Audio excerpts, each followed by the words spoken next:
எல்லாரும் நல்லா இருக்கீங்களா? இன்றைக்கான பதிவு, சுதந்திரம் இல்லாத இடத்தில் கலையும் அழகும் எப்படி கனிய முடியும்? கண்டிப்பாக சுதந்திரம்னு ஒவ்வொரு மனிதனுக்கும் ஒரு சுதந்திரம் கண்டிப்பாக வேணும்.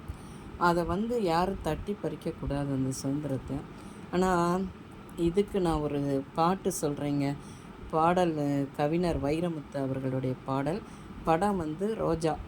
அந்த பாட்டு எல்லாருக்குமே மனசுக்குள்ளே 1000 ஆசைகள் இருக்கும். இந்த பாட்டை கேட்கும்போது நமக்கு அந்த ஆசைகள் நிறையா இருக்கும், பார்த்துக்கோங்க.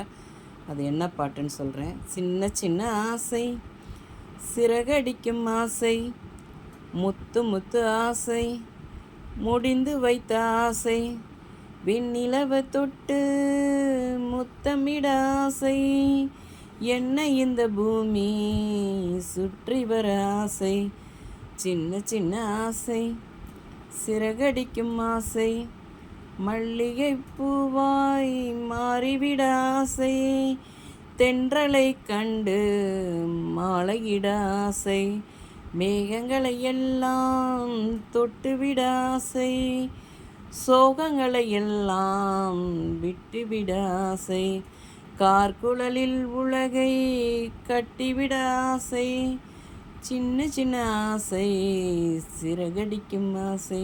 கண்டிப்பாக ஒவ்வொரு மனிதனுக்குள்ள உள்ள அந்த சுதந்திரம் இந்த மாதிரி ஒவ்வொரு ஆசையாக இருக்கும், பார்த்துக்கோங்க. அந்த சுதந்திரத்துக்கான இடத்த நம்ம கொடுக்கணுங்க. நம்ம ஏன்னா அப்போ தான் அவர்களுக்குள்ள நிறைய விஷயங்கள் வரும். அதே மாதிரி பிள்ளைங்க விஷயத்தில் நம்ம அப்படி சுதந்திரத்தை கொடுக்க முடியாது. ஒரு பக்கம் நம்ம லூஸாக விட்டோம்னா ஒரு பக்கம் டைட் பண்ணிக்கிட்டே இருக்கணும். அந்த டைட் பண்ணுற பேரண்ட்ஸாக இருக்கணும். ஸ்பானர் பேரண்ட்ஸாக இருந்து டைட் பண்ணிக்கிட்டு இருக்கணும். அப்படி தான் பிள்ளைகளை வளர்க்கணும். வளர்ந்து பெரியவங்கள பெண்களுக்கு பார்த்திங்கன்னா, திருமணத்துக்கு முன்னாடி ஒரு வாழ்க்கை, திருமணத்துக்கு அப்புறம் ஒரு வாழ்க்கை. அவங்களோட சுதந்திரத்துக்கு இடம் கொடுக்குற ஒரு வாழ்க்கை அமைஞ்சால் உண்மையிலேயே அது கொடுத்து வைத்தவர்கள் தான் அந்த வாழ்க்கை.